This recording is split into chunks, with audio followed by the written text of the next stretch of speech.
कायमस्वरूपी प्रतीक्षा यादी ग्रामसभेमार्फत अंतिम करण्याबाबत विकसित भारत रोजगार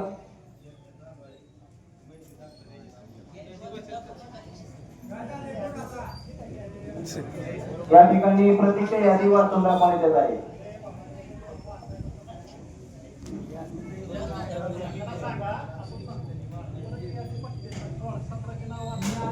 प्रत्यक्ष यादीमध्ये 1703 असे आपल्या गावातील यादी या ठिकाणी आहे। सदरची यादी आपल्याला ग्रामपंचायतीमध्ये पाहायला मिळेल। त्या संदर्भात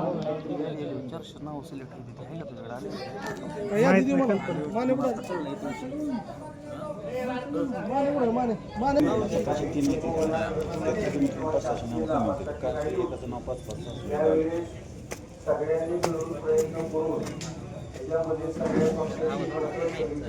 मिळून वाड्यावरच्यावर घेऊन जे लाभार्थी यादीत नाव नसल्यामुळं बरीच लाभार्थी वंचित राहतो। शासनाने परत 2 मिनिट द्यायचं त्यांच्याकडे यादीला ग्रामपंचायत बहुतांशी कुणाचंच नाव ठेवलेलं नाही आपण। तो कुठल्याही समाजाचा तो खरा लाभार्थी गरजूवंत आहे त्यांची नावाचा आपण सर्वे केला। त्याच्यानंतर वर्ण शासनाची टीम आली, त्याला त्यांनी मंजुरी दिली। आज ग्रामसभेने मंजुरी दिली म्हणजे 1700 जवळ नाव आहे। ही नावं तुम्हाला ग्रामपंचायतीच्या बोर्डवर तुम्हाला एवढी नावं वाचता अशक्य आहे। ज्याचं कुणाचं राहिलं तर ती बघून घ्या, पण शक्यतो कुणाचं ठेवलेलं नाही। आणि या यादीला आज ग्रामसभेची मंजुरी झाली म्हणजे आज काय गडबडाचं वाटत नाही। ज्याची नावं येणाऱ्या 2-3 वर्षाच्या काळामध्ये जसं जसं शासनाचा निधी क्रमवारीने जसं पहिलं नाव असलं तर ऑनलाईन असलं त्याप्रमाणे उद्देश एवढाच आहे की सगळ्यांनी मिळून आम्ही काय केलं बाबा, कुणी वंचित राहू नये। दीन दुबळा गरीब कुठलाही वर्ग याच्यापासून वंचित राहू नये। 2 लाख रुपये आता शासनाची झालेली आहे घरकुलाचं जवळजवळ ही जर 1700-1750 नावं जर आपली मंजुरी आता दिली 1703 म्हणून वर्षात 2 वर्षात 3 वर्षामध्ये जसा शासकीय पडले आमचा हेतू गावकरी या नात्याने एवढा लोकांची कोणी वंचित राहून आसपासची जी रक्कम येणार आहे त्या आज मंजुरीसाठी हा विषय घेतलेला आहे। घरकुलाचं टप्प्याटप्प्याने येणार आहे, पण यादीत नाव असल्याशिवाय ही घरकुल मिळणार नाही। ही नंबरमध्ये सगळ्यांना सूचित करतो। खऱ्या अर्थाने ग्रामसभा चालू आहे। ग्रामपंचायतला मिनी संसद म्हणतात आणि ग्रामपंचायतीपासून खऱ्या अर्थाने लोकशाही तयार होते। आता या घरकुलाच्या बाबतीत बोलायचं झालं तर सर्वांसाठी घर ही केंद्र सरकार पंतप्रधानापासून ही योजना कार्यान्वित आहे। सर्वांसाठी घरकुल, त्याच्यासाठी ठराविक जमातीसाठी नाही तर गावातील जो वंचित घटक आहे, जो पात्र लाभार्थी आहे, त्या सर्वांना, जो गरीब आहे, ज्यांना निवारा नाही, ज्यांना निवाऱ्याची गरज आहे, अशा सगळ्याच लोकांना म्हणजे सर्वांसाठी घरकुल ही योजना कार्यान्वित झालेली आहे। आता या योजनेमध्ये आपल्या गावातील परिसरातील जेवढी काही नावं आलेली आहेत 1703 नावं यादीमध्ये आलेली आहेत। याच्यापैकी जर कोणी नसेल, जो गरीब आहे, जो वंचित आहे, परंतु त्याचं नाव नाही, तर त्याच्यासाठी सुद्धा आपल्याला तरतूद करण्यात येणार आहे। ही योजनाची अर्थाने अशी आहे की सर्वांसाठी घरकुल। त्याच्यामुळं गावातील परिसरात कोणताही घटक, मग मागासवर्गीय असो, भटका विमुक्त असो, सवर्णीयामधला गोरगरीब असो, सगळ्यांसाठी ज्याला घराची गरज आहे त्या सर्वांना घरकुल मिळण्याची व्यवस्था त्या योजनेच्या माध्यमातून केलेली आहे। आणि या योजनेला या आता 1703 घरकुलं मंजूर झालेली आहे. त्याला मान्यता देण्यासाठी म्हणून ही ग्रामसभा आयोजित केलेली आहे. तेव्हा आपण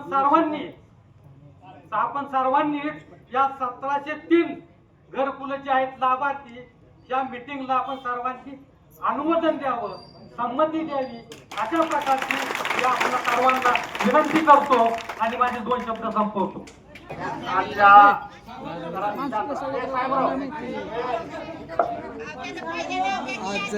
आज आपली ग्रामसभा आयोजित केली. सभेसाठी उपस्थित आजच्या सभेचे अध्यक्ष आपल्या पावड्या गावच्या सरपंच हिरमेताई, उपसरपंच, सर्व सदस्य सचिव, कृषी अधिकारी, उपस्थित सर्व ग्रामस्थ. मला वाटतंय पावड्याच्या इतिहासामध्ये पहिल्यांदाच आपली ग्रामसभा.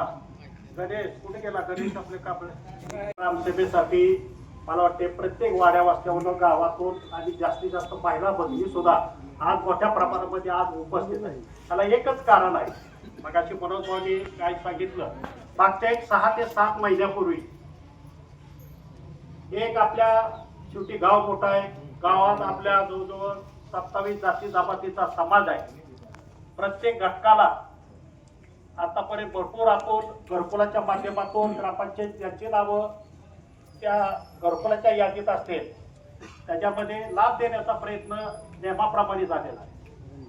मागच्या 5 वर्षापूर्वी ज्यावेळेस ही यादी अशीच एक 700 ते 800 लोकांची आपली प्रतीक्षा यादी होती. मला वाटते किरण काका सरपंच होते, तर त्यावेळेस ती 800 लोकांची यादी ह्या वर्षी संपून गेली.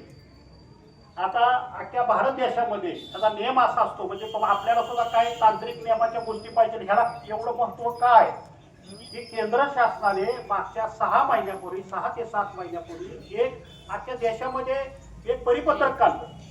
प्रत्येक गावोगावच्या 1702 लोकांची, त्यातनं काही डबल वगैरे नावं कमी होऊन एक साधारणतः 1596 लोक आहेत आपले. तर ती जी आपली नावं आता 1703 नावं आहेत, ह्याच्यामध्ये हे नावं 5 वर्ष आपल्याला त्या लोकांना 5 वर्षामध्ये घरकुल आपल्याला देता येईल. आता ह्याच्यामध्ये काय लोक राहिले असतील, यादी आता वाचायची म्हणलं तर दिवस जाईल 1700 आहे. यादीत बघा ज्यांची नावं राहिली असतील, आता फॉर्म आहे, मला वाटते सरपंच, सर्व सदस्य आहेत, आपल्या ऑफिसचे सगळे आहेत, त्यांनी फॉर्म भरून द्या, त्यांची नावं सुद्धा त्याच्यामध्ये येतील. त्यामुळे ते तुम्ही कुठल्याही प्रकारची काळजी करू नका. आज सर्व गावामधला मी तर मी सुद्धा जास्त काय प्रत्येक वेळेस आम्ही सगळे प्रमुख काय प्रत्येक वेळेस तिथं ग्रामसभेला येत नाही, पण हा विषय इतका महत्वाचा आहे. ह्या सर्वे करताना फार म्हणजे आपल्या गावातले आपण बरेचसा यंत्रणा लावली. आणि मला वाटतं गाडगे तुम्ही हे आहे सगळ्यांना माहित आहे, बरोबर आहे विक्रम, सगळ्या म्हणजे ह्याच्यामध्ये कुठलाही पक्षीय भाग आपण बघितला नाही. प्रत्येक वार्डातल्या विनाकारण बघा बाकीचे बरेच विषय असते, तालुक्यासाठी वेगळी चर्चा असते, वेगळी काम असते. ही जी आज आपल्या गावाच्या दृष्टिकोनातून आज रस्त्याची कामं होते, ड्रेनेजची होते, अजून काय राहिलेली कामं होते, पण एक लक्षात घ्या, मागच्या 5 वर्षामध्ये 800 कुटुंबाला घरकुलाचा लाभ मिळाला. त्यानंतर तिथं ही 1700 कुटुंब आली, म्हणजे ही 1700 ते 800 2500 आली कुटुंब बावड्यात झाली. किती कुटुंब आहे तो बावड्यात? 3000 असते, 3000 असते. आता आमच्यासारखीच राहिली फक्त त्याच्यामध्ये. मग एक लक्षात घ्या, प्रत्येक कुटुंबामध्ये आज आपण त्या यादीमध्ये नाव आहे, राहिलेल्या लोकांचे द्यायचे. आणि एक लक्षात घ्या, परवा सुद्धा मी भाऊशी बोललो, मी अंकिता ताईशी बोललो. शेवटी अंकिता ही महिला बाल कल्याण खात्याची आपली अंकिता ताई सभापती आहे. शेवटी सत्तेचा सुद्धा उपयोग आज आपल्या जिल्हा परिषदच्या माध्यमातून घरकुलाची संख्या आपल्या गावाला येईल.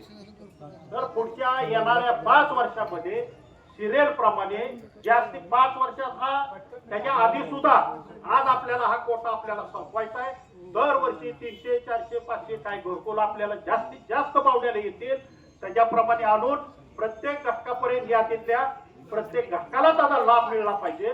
त्या दृष्टिकोनातून आम्ही सर्वच पक्ष सर्वजण कार्यकर्ते आम्ही त्याच्यासाठी आम्ही प्रयत्न करणार आहोत. त्यामुळे आपण आता आणि तुम्ही अनुमोदन दिले यादी आपण सर्वांमध्ये ते मंजूर करू आणि पुढच्या अजून जी काही लोकांची राहिलेली आहेत नावं त्या नावं तुम्ही फॉर्म भरून द्या. एकही वंचित कोण राहणार नाही. तुम्ही एक टक्काही त्याची काळजी करू नका. आज आपल्या त्या दिवशी ती यादी ज्यावेळेस आपली डिक्लेअर झाली तुमच्या माहितीसाठी सांगतो पुणे जिल्ह्यामध्ये सर्वात जास्त लाभार्थीचं गाव बावडा निघाला. कलेक्टरने ह्या तुमचा कोणाचा सत्कार केला माहिती आहे का? कुठे गेले त्या ग्रामसेवक आणि वगैरे सरपंचाचा. प्रत्येकाला आपली सोय झाली पाहिजे. आपला त्या तालुक्याचा जिल्ह्यामध्ये सर्वात जास्त लाभार्थी या सर्वे मध्ये लाभार्थी फक्त बावडे गावचे झाले. यासाठी काय आपल्या सर्वांचं सहकार्य आहे. आणि आपण त्यावेळेस हे करताना कोण हा माझा हा जवळचा हा अजिबात बघितलेला नाही. प्रत्येक घटक प्रत्येक व्यक्ती हा आपला आहे. प्रत्येकाला लाभ मिळाला पाहिजे ह्याच दृष्टिकोनातून आपण हा ग्रामपंचायतच्या माध्यमातून सर्वे आपण केलेला आहे.